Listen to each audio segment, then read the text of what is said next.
pricing is literally just a myth. Like if somebody's willing to get from where they're at to where they're trying to go, and you're going to help them get there, what's more painful, paying you to help them get there or staying stuck where they're at, right? Yeah. Think of it from their perspective too. Like, do you want to help this person get out of their rut or whatever's going on that your business solves, or do you want to let them stay there and wither away? Over 1,700 new millionaires are created every single day in the US alone, and more than double that across the globe. They're people from all walks of life, most of them people just like you and I. So the big question is this: how are so many people who didn't inherit money or have any special advantages overcoming the odds and becoming millionaires? That's the question, and this show will give you the answers.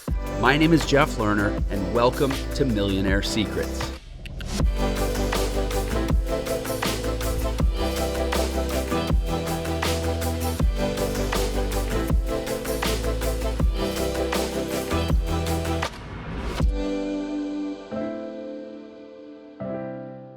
And we're back for another episode of Millionaire Secrets. Excited to be here with everyone. Thank you, as always, for listening or watching wherever you are. And I'm excited about today's episode. We are in the studio, which means we're both sitting at our houses or our office in different states, but the virtual studio anyway, with Douglas James, let me make sure I get this right, the high ticket client guy, which I'm sure, do you love that nickname, or are you just like irritated by it now when you hear it?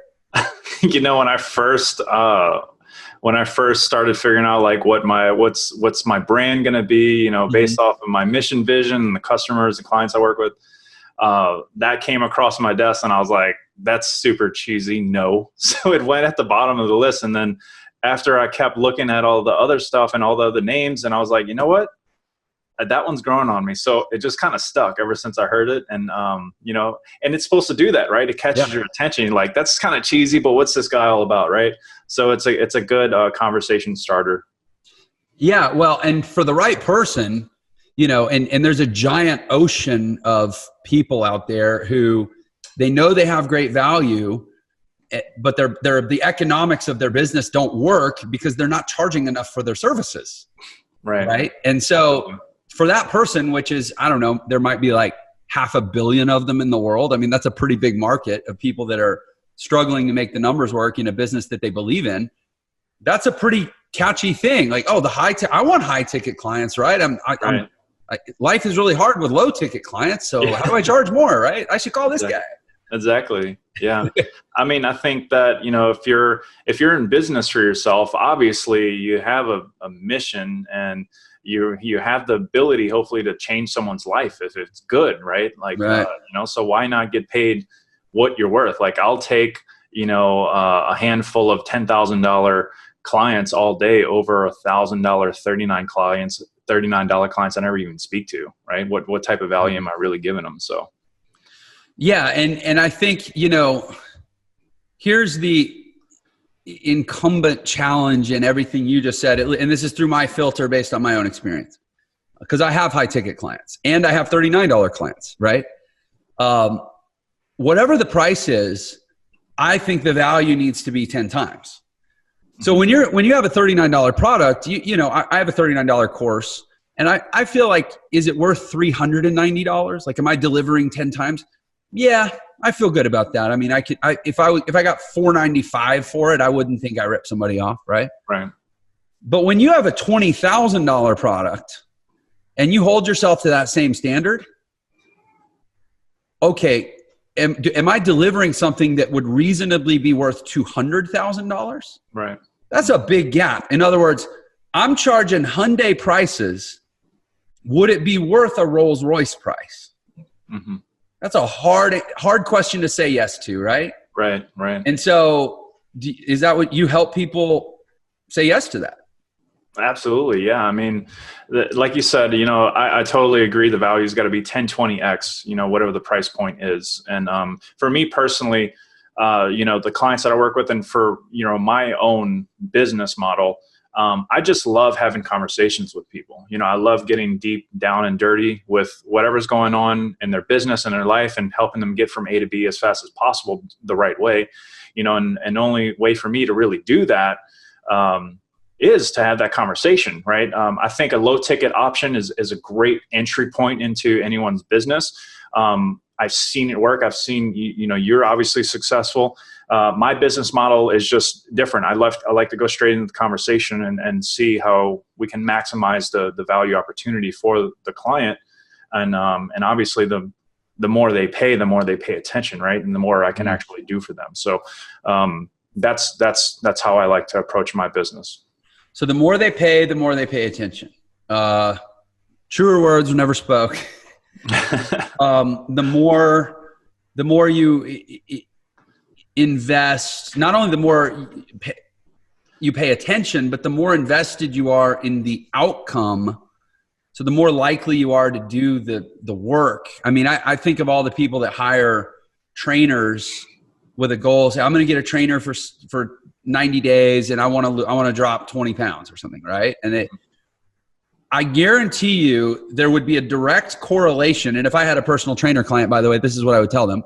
There will be a direct correlation between how much you charge for 90 days of training and the likelihood of them losing 20 pounds. 10x your prices, you'll probably 10x your results, or 2x, you'll 2x. I mean, I don't know if it'd be that exact, but I believe that. But I've also been in this game. I've been selling products online, consultative selling, phone-based selling, internet-based selling, ascension models, stack selling through system. Like I'm a total geek. I've lived in that world since 2008. To people that are new to that world, they've got a service, they've got a passion, they've got a skill, but they've never sold it with this paradigm in mind. How often do you encounter an internal pricing resistance that they feel like I can't possibly charge that much for my thing? How do you overcome, or how often do you encounter it? And when you do encounter it, how do you build people up to help overcome it? That's a great question. I actually deal with that quite often. Every single client that I've worked with at this point, we've gotten them to increase their prices by at least 5x, right? And a lot of people think that, for example, it could be a $400 offer, $397, whatever it is. And they just don't feel that they're giving the value that the products portraying, right? They just have this internal disbelief that there's no way anybody would ever pay me thousands of dollars for this. Like, are you nuts? But what is the product actually solving for the person? What is it actually doing for them, right? Is the value that it's bringing them worth thousands of dollars versus the few $100s, right? And it's a constant struggle that I get all the time. Like, Doug, I don't want to raise my price to $5,000 because no one's ever going to pay that, And I'm just like, BS. Look at all this data, right? You have no belief that you're actually changing people's lives by charging them a few $100s. And that's some of the internal struggles that we will start doing. And that's the conversation I'll have where it'll get like really deep and emotional for the person. But it all starts with you. It's your limiting beliefs, right? And I think that if you are making an impact, like you need to be obviously compensated accordingly, right? And I think this space that I'm talking about more specifically, like we've kind of thrown out the word high ticket, and we've talked about a few price points. The price point where you're charging someone, 3 to 5K, maybe even 10K or more, is usually done over the phone. And if somebody's paying that kind of money, they're usually in our space, in the digital space, you're getting some type of access. People love paying for access, so they're getting coaching. They're getting direct coaching either from you or a top executive or producer from your company that they can get directly involved in. And that's what people really care about. Like a whole bunch of information, an info product, all that stuff's great. I'm not saying that it's bad. There's great info products in the space. But when somebody really wants something and they see an expert or looking up to a guru or something, like paying to actually speak to that person or get on one-on-one calls or even group coaching calls with them, that's what they really care about, because they feel like that's what's really going to get me from A to B, is actually having someone that's already been in the trenches where I am now, and they've already produced the result that I want to get to. So if I'm able to actually speak and get close to this individual, he's going to rub off on me, not just his videos and education, but his words, a relationship I can build with that individual. That's what they really care about. And that's where you can actually start charging more money, because you're actually giving more of your personal time with either each individual or in a group setting. Yeah, you know, it's interesting when you talk about pricing. Oh man, what you're really, really tapping into for people. It's such a loaded topic. You know, when you're talking about pricing, you're really talking about value and worth. And whenever somebody's in any way tied to the product, whether it's their coaching, it's their consulting, it's their service, it's their information, it's their training, whenever somebody's tied to the product, which a lot of the businesses that we talk about online are, and probably a lot of the people listening to this are, or at least are wanting to be in their future, and you start talking about pricing, you're actually talking about an extension of self-worth. Oh yeah. Mm-hmm. And that's a hard thing for a lot of people. I mean, frankly, it's not a thing that our society has a huge amount of in the average person. I mean, like, you know, we're very, you know, whether it's acculturation, it's the internet culture, it's comparison culture, it's social envy culture, like whatever you want to say about it.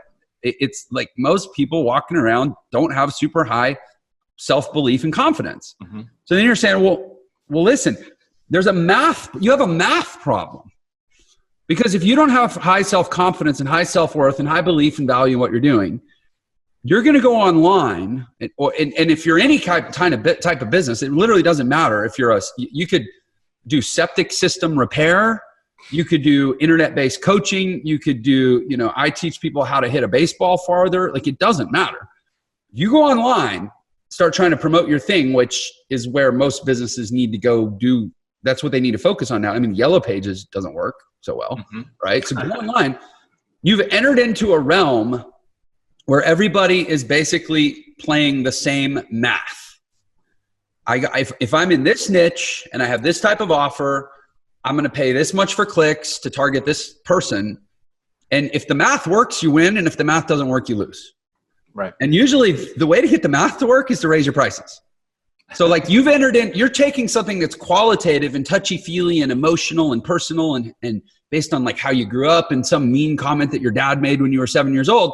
And you're saying, I'm going to take this issue and I'm going to move it into a realm that's a pass-fail exam based entirely on mathematics. Mm-hmm. And so Doug, do you go Douglas or Doug? Douglas is fine. Yeah. So Douglas is actually telling you how to solve a quantitative problem, and you're giving him qualitative resistance. Like, well, I don't feel that about myself. Right. And that's like the disconnect, right? Exactly. Because I know from experience, like I had an offer that when the price was $19.97, it didn't work. The business would have failed. There's no amount of money I could have spent to make the business work. But now that when I increased that price to $39.97, I basically doubled it from 2K to 4K. It worked like magic. It's like an ATM. You just spend more, you get more back. Spend more. Right. It was I solved the math problem differently, but I couldn't go. Yeah, but emotionally, I don't feel. I'm only feel like I'm worth $3,000. I can't go $4,000.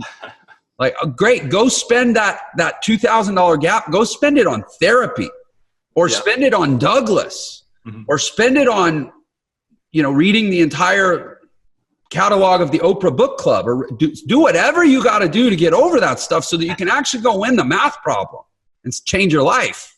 Absolutely. Right? You made some awesome points, man, and I love it. This is my kind of conversation. There's a couple things that I want to highlight that you said I think that's so important for everyone to hear here is, number one, right? You gave that example. You were selling something for almost around $2,000, right? For that particular product or whatever you were offering, probably a lot of people in that audience that you were selling it to thought that it was too cheap and they weren't going to get any value from it, right? So maybe that type of audience that you were selling to would feel more comfortable spending more money because they thought that they were going to get more value and actually solve the problem that your solution helps them find. Right. And that's why people love when they buy, even if they're buying a Toyota or whatever car, they got to go with the luxury upgrades, the automatic seats, the heating and the air conditioning in the seats, the GPS, even though that's like standard nowadays, right? And that's why people love buying luxury cars, Mercedes, because they feel like they're going to get a better ride, they're going to be more supported, right? So that's why, another reason why it's important to increase your prices. But number two, I want to talk to you about those disbeliefs people have as well. There's a couple things you might have heard. One of them is called imposter syndrome. People think that they aren't worthy or they think they're an imposter for going into the marketplace and trying to sell something. They're like, who am I? No one's going to buy my stuff, right? They have these limiting beliefs. And I like to actually take a step further and talk about science real quick. There's something called cognitive dissonance, where your beliefs are so powerful, so strong, that introducing another idea to change everything that you've brought you in your life till this moment, it's so strong, so powerful, and it's so exhausting for you to try to consume that information and change your identity that you just stick your head in the ground like an ostrich and you just ignore it. You're like, no, I'm not going to do it. There's no way. Even if there's science and there's experts and there's facts in place, you just ignore it. So these are all common things that we all go through, I believe, on a daily basis, but just being aware of them and, really trying to find the right information so that we can move forward and progress and grow, because that's what life's all about, right? At the end of the day. But yeah, man, some really key things I wanted to point out. Yeah. So I love that you talked about cognitive dissonance, and I love that you talked about, the appeal of the product based on the price. I mean, I suspect like you and I could go, like if we went to grab a bite for an hour, I mean, like this is a recording. We have like a finite window in which to talk. But if we went into a place where we had no such limitation, I bet we could talk about this for like 8 hours. Yeah. Because it's, I've been online since 2008. And even before that, I was doing offline stuff that still had these same elements to it. I mean, it's such a game-changing conversation when you understand a few things about this. And what I've discovered, here's the thing. Our net promoter score went up when we doubled our prices. Like the NPS is a measure of customer satisfaction. Mm-hmm. It went up when we doubled our prices for two reasons. One, people attribute more value to things they're more invested in. Mm-hmm. When I met my wife, I hate current wife. It sounds like I trade them in every 2 years like a car. When I met my wife, who wasn't the one before, I loaded up a U-Haul and moved across the country to be with her. In other words, I made a great sacrifice to be with her. It's one of the reasons I love her so much, and I did from the very beginning, because it cost me so much to be with her, mm-hmm. right? And I'm happier than I'm happier than I would have been if it had been easier. But the same is true. So not only do you end up making the same person happier by charging them more, you also eliminate a person who would have been more dissatisfied because they actually are prioritizing spending less. Right. Because you actually appeal to a different but overlapping subset of the same potential audience. By charging more, you actually bring in people who are more predisposed to be happy from the beginning. Mm-hmm. It was a powerful paradigm shift in that experience. And I've seen it multiple times throughout my career. But I also love that you talked about cognitive dissonance, and I sometimes wonder, I have this little semantic debate in my mind, and I'm curious what you would say to this. When people ignore evidence that contradicts their beliefs, do you think it's because they can't see it, or because they won't see it? In other words, is it willful, or is it helpless? For me personally, I really just think that that they won't see it. They refuse. They refuse. Yeah, they just refuse because they're so stuck in their beliefs. And unfortunately, if that happens, it just brings them over to stupidity, right? You're taking somebody that is denying, evidence and facts, and they're moving to a place of stupidity that at that point you can no longer help them, right? Because they're not willing to learn and grow and accept the information to make a change, right? And that's not I don't say that to disrespect anyone, but that's what my belief, where if you're going to see the information, you're going to go to that place. Well, what more can I do to help you? But of course, it's our job, my job, to help people not get to that place to actually make the change and see the light, right? So I think that they willfully don't. And you could probably make an argument against that, but in my experience, I've actually been able to, through hard conversations, actually help people move into a place where they're making more money and charging more and finding better customers, for the business. So I know it from an experience level. I have had people that just wouldn't, and they weren't the best fit for me. Everyone's got their good and good fit clients and bad fit clients that they never don't even call clients. They just weren't a good fit. But that's what I believe. So the reason I wanted to go this direction with the conversation about the issue of cognitive dissonance is because I think that, this is one example of cognitive dissonance. Is you show somebody data that says, hey, listen, if you double your prices, you'll improve your margins. You won't hurt conversions. You might even increase conversions. You definitely increase the margin of each conversion. You'll be able to afford more ads. You'll be able to scale faster, better experience, all these reasons, right? You show them that and they're like, yeah, but it's not worth it, or I'm not worth it, or no, I refuse. That's one example of cognitive dissonance. But I think there's a lot of, I think we all agree there's a lot of these around, right? Mm-hmm. And one of them to me that's a big one, and it's the reason I want to ask you more about how you work people through the cognitive dissonance issue, is selfishly, one of the cognitive dissonance issues that I'm always confronting is people have this belief in general about starting a business at all, that there's more security in keeping their job. There's more security in relying on a paycheck. There's more security in not taking risk. There's more security in investing in, pension funds and social security institutions as opposed to in reinvesting in themselves. Education is about investment. Personal development doesn't work. Like, it's this big cluster of why people don't put themselves out there, right? That's the cognitive dissonance battle. I'm always, I don't want to say fighting. I would say I'm trying to lead and be an example. But so I would love selfishly to know more about your process of how you work people through these logical fallacies that still feel so true to them. Right. Yeah. It's actually pretty simple. I really do just start with their why. Why are you even doing this? Let's start with there. Tell me about your family. Who do you live with? Do you have kids? Right? Are there any specific types of things that you want to do for your kids, do for you? Do you have a sick grandmother that's on chemotherapy and you can't afford their treatments, right?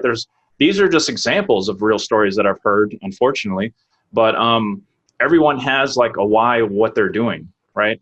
To starting this business, to starting this coaching program, to have this mastermind, to be a dentist, whatever it is. And people wake up every single day because there's usually someone that they love and care for. And every situation, every conversation that I've ever had with anyone, I come to find out money is actually really the true last thing. Yeah, they want to make more money. They want to be able to do more things. But what does that really translate to? It translates into purchasing a better home in a better community for their kids, to afford better schooling for their kids, or buy more reliable cars, eventually own a jet so they don't have to fly commercial and get a virus, from everyone else. It all goes back to usually their family and the people that they love and why they do what they do every single day. So when I help them make that realization and ask those challenging questions, and we pull out that information, that starts to trigger them to opening up. Okay, this is my shot. This, tell me what it is. They become more free from their beliefs, because then they start thinking for their kids. They start thinking about their future and realizing what they're doing right now is not beneficial or working for them. That's why they're having a conversation with me in the first place. So I help them just realize those things, and it really helps move along the conversation. And I get them in a place where it's not about you. It's about, what your purpose is, what you're here for. Right. And of course, the product, the service, whatever it is, it has to be transformational. It has to be able to impact someone's life. So as long as you wake up every day with a meaningful purpose and why, and you're driven and you're thinking about those people or those things that you want to achieve, and you're moving that energy into something that's actually changing people's lives, those two things go hand in hand, so that's really like what I try to do is help people understand like why you need to be in a more premium place with your pricing, because it's going to better you, your customer base, your client base.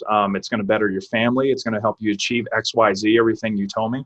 And these are all like actually key things, I think, in a sales conversation too, right? I think all this stuff is sales, to be honest with you, that everything I just said in the past 2 minutes is all sales, but it's all important because it moves people to a place where at the end of the tunnel, they're a bigger, more powerful human being that can impact more lives more efficiently, right?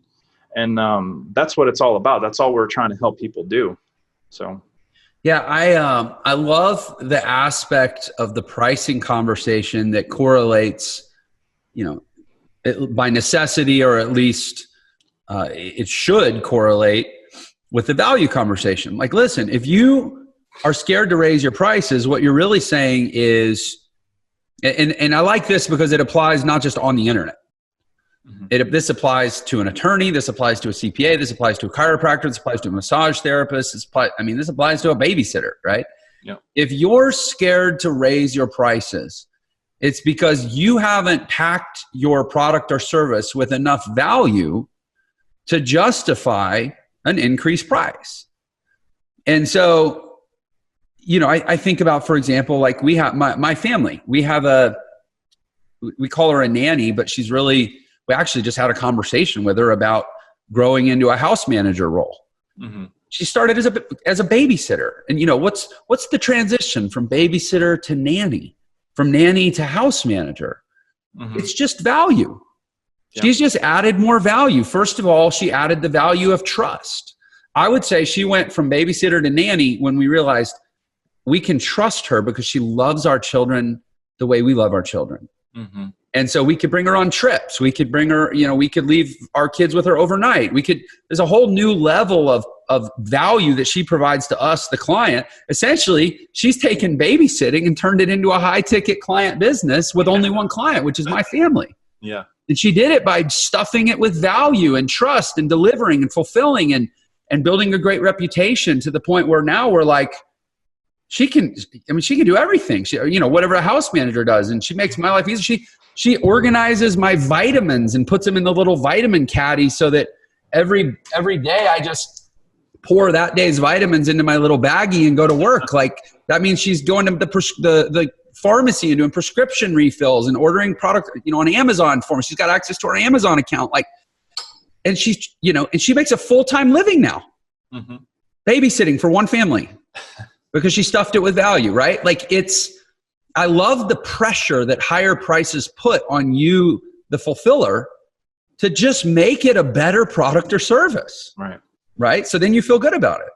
Absolutely. Is that a big part of what you work on with people? Is okay. So that the math says that for this to really work, you have to charge $5,000 for it. So what do we need to put into the product so that you're willing to sell it for $5,000? Right. Yeah. I mean, absolutely. We touched on it, but the value has to be there. And I used the coaching space as an example, earlier. Like, you can create a product, an info product, and a bunch of videos, right? People can go learn it. Maybe they, change their life, make money or whatever. But then the access, that's a value add. If I say I'm going to get on a call with you twice a month for the next 6 months and help you build your business or do X, Y, Z, that's a huge value add, because now you have direct access to the expert, to the guru, whatever you want to call them. That's going to help you achieve your goals. So definitely looking at the offer, what all goes into the offer, how can we add value and stack it? And the number one thing that we do to, charge higher prices is usually access. I love your brick and mortar. Well, I wouldn't call it brick and mortar, but your local service, like the babysitter, that's a great example, just tacking on trust, like, you've been with us so long. Now you love our kids. Like we love our kids. That's great.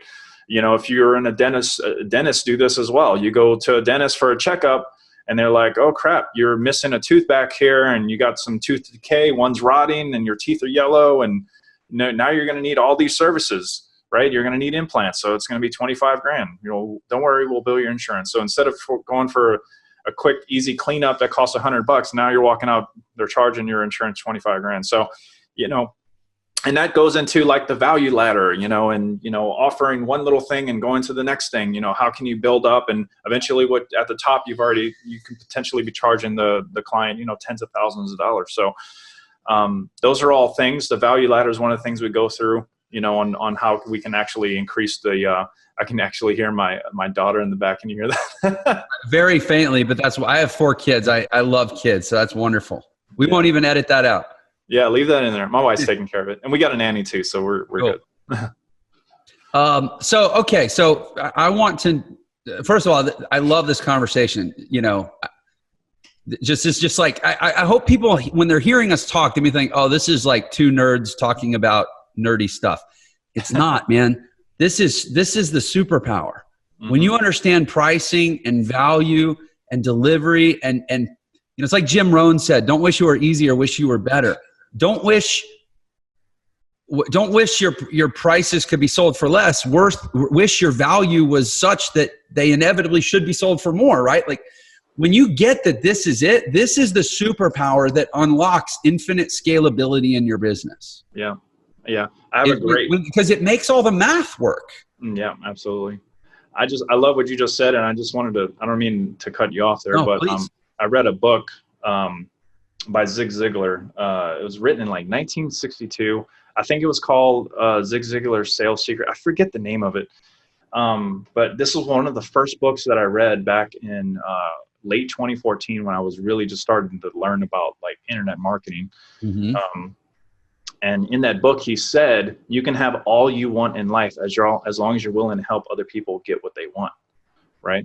So with that being said, pricing is literally just a myth, like if somebody's willing to get from where they're at to where they're trying to go, and you're going to help them get there, what's more painful, paying you to help them get there, or staying stuck where they're at? Right. Yeah. Think of it from their perspective too. Like, do you want to help this person get out of their rut or whatever's going on that your business solves, or do you want to let them stay there and wither away? Right. And, and that goes into a point where charging a premium price, you're actually helping someone. You're giving them your full undivided attention. Mm-hmm. You're giving them the resources. So it makes sense for you to charge, This is such a great conversation, man, because I think there's so many people out there that don't understand their worth, don't understand their value, and it kind of like makes my heart soar when I see someone that comes to me and they do like spiritual healing or like homeopathic stuff. Like I had one client that I'm actually just starting to work with. She does this. I don't want to like open up a can of worms here, but she's been able to cure some people doing some stuff that didn't involve medicine. And she's got like proof, and I've seen it because I'm taking on her as a client, and she's charging less than $1,000 to literally save people's lives using herbs and all this other kinds of stuff. And I'm like, okay, so you're helping people stay on earth for another 20, 30, 40 years, yet this is all you're charging, right? So I'm just starting to learn about this kinds of stuff. And I know that it can be kind of controversial. I don't want to really get into it, but I'm still learning. But when you look at the data and the proof, it's just kind of hard to like not see it, right? I'm trying to be very unbiased and not have my cognitive dissonance like keep me from trying to grow here. But yeah, man, it's this conversation is great. I could do this for days. Yeah, exactly. And I use that as an example. I have no bias because I have no information. I'll just say, let's assume it's the case. It's true. A person like that who provides this great service. I know that there's even as tiny a little amount of time as I spend on social media, it's still too much, because I think any amount is really too much. That's just my personal thing. Nobody has to agree with me. But one of the things you hear on social media all the time is like, but it's, you know, basically anybody that charges more than a minimal amount for a service or product is doing it because they're greedy, right? But but it heals people. Shouldn't it be available to everyone? Right. Okay, in a world that has no physical or economic properties or no actual survival needs, or, I mean, okay, yeah, maybe in heaven. On this earth, the healer should not have to live in a van so that they can provide the healing to people at too low a prices. Right? Like, a person who has that ability deserves a good quality of life that would be supported by not undercharging for their services. Right. And it's actually, I think there are a lot of cases. I mean, that one for me is purely hypothetical because all I know about it is what you said, but I know of a lot that I do know about, of cases where people provide such value that they're scared to charge a reasonable price for, and their family suffers. Their dream, and eventually their dream dies simply because they just never priced it right. You know, and then the world is deprived of everything that it had to offer forever, right? So I think this is really valuable work that you're doing, man. There's probably some other people that see it the other way, but they're nobody's ideal customer. Oh, you try to get people to overcharge. No, you try to get people not to undercharge so that they can actually build a real business and be able to continue offering a valuable service. Yeah. That's how I see it anyway. So I know that we don't have a lot of time left. I want to make sure that we back up behind all this, before all this.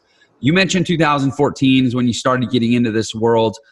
Can you take me back there, or even before, and tell me a little bit about your process and your journey of, like, what were you before you were the high ticket client guy? How'd you even go down this path that's led you to this place?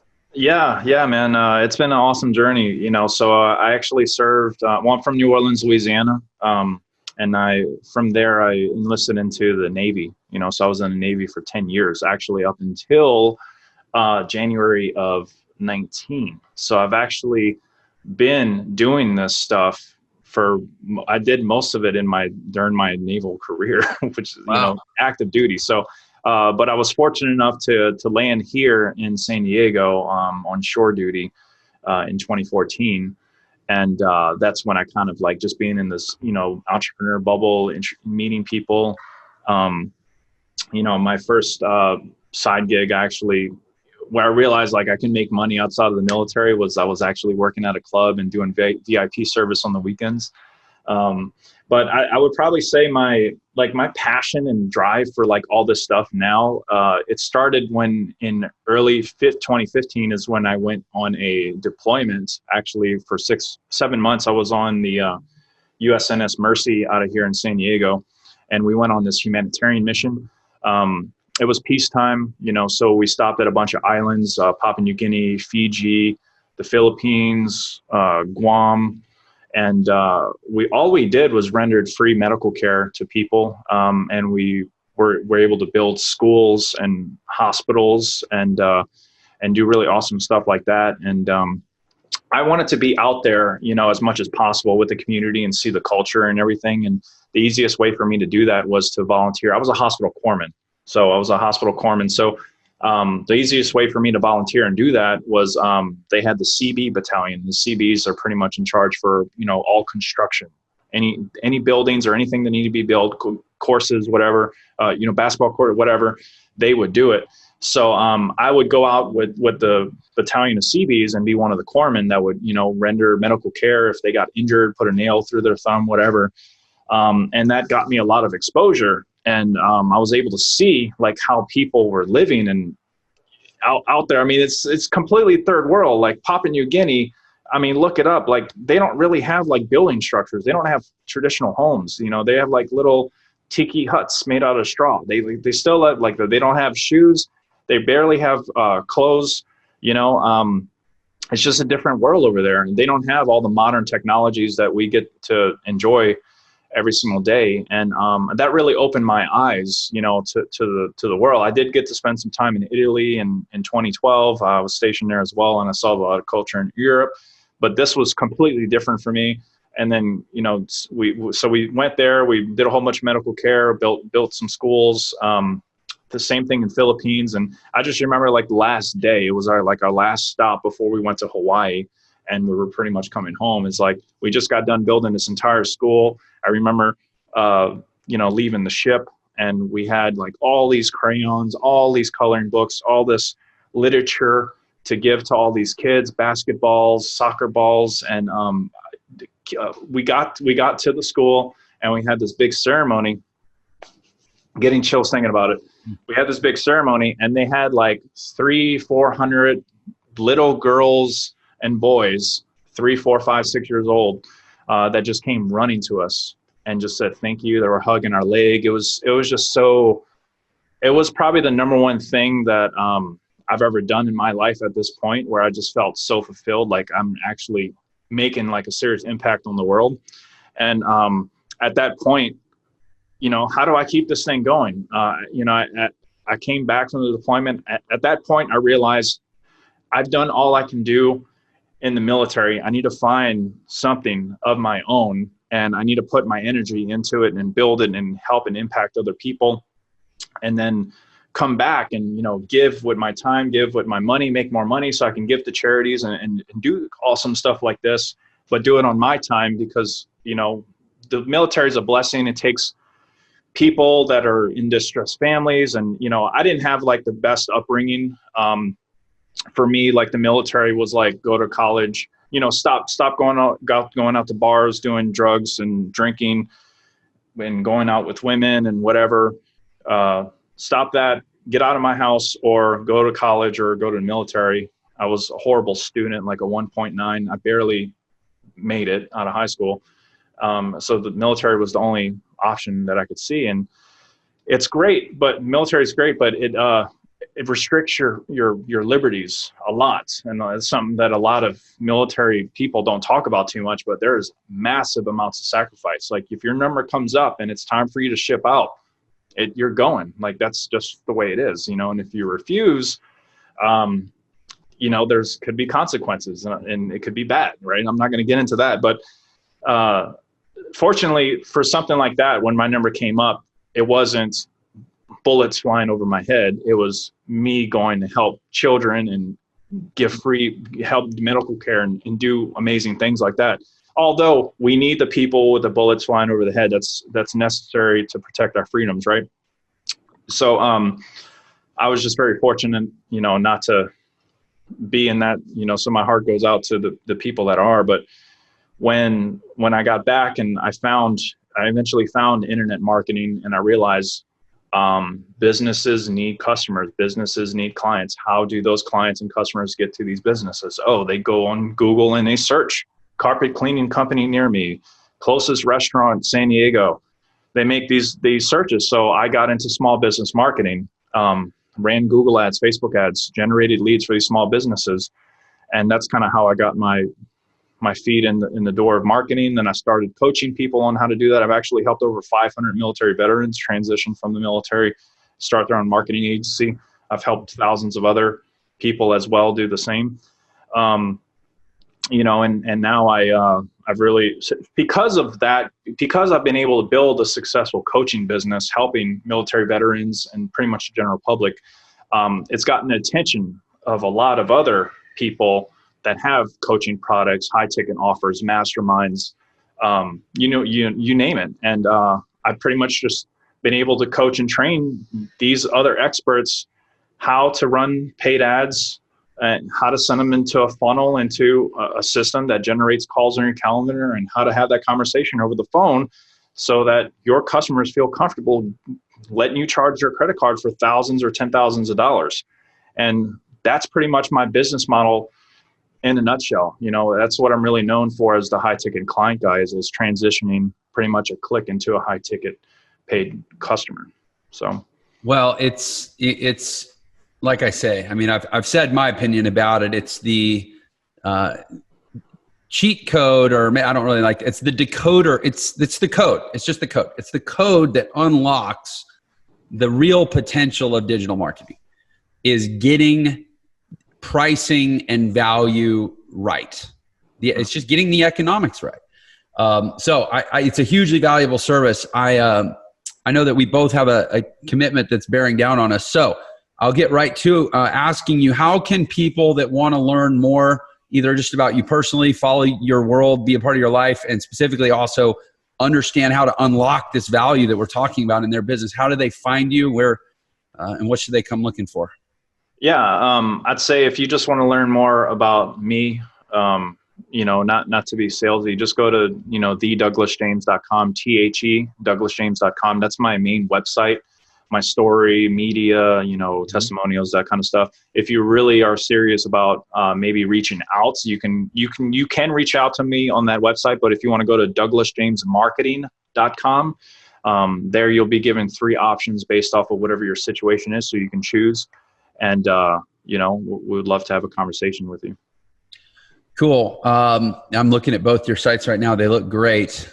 So we're going to put together a show page for this episode at millionairesecrets.com/DouglasJ, where we'll put all those links that Douglas just gave, as well as any other products or services you want to feature, Douglas. And basically, I just invite everyone who's listening or watching to go become a fan and a follower of Douglas, because I can tell you from personal experience that the stuff he's talking about will completely change your life and your business.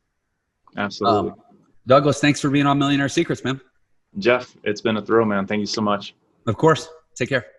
Thank you for watching Millionaire Secrets. If you enjoyed this episode, please share it with your friends and leave us a comment below. And don't forget to subscribe and turn on notifications so you know whenever we release a new episode. Also, if you want to learn the fastest way to become a millionaire in the new economy, click the link in the description below to claim your free copy of my book, The Millionaire Shortcut. And don't forget, Millionaire Secrets is available on all the major podcast platforms as well. Subscribe wherever you listen to podcasts so you can listen on the go. Thanks for watching.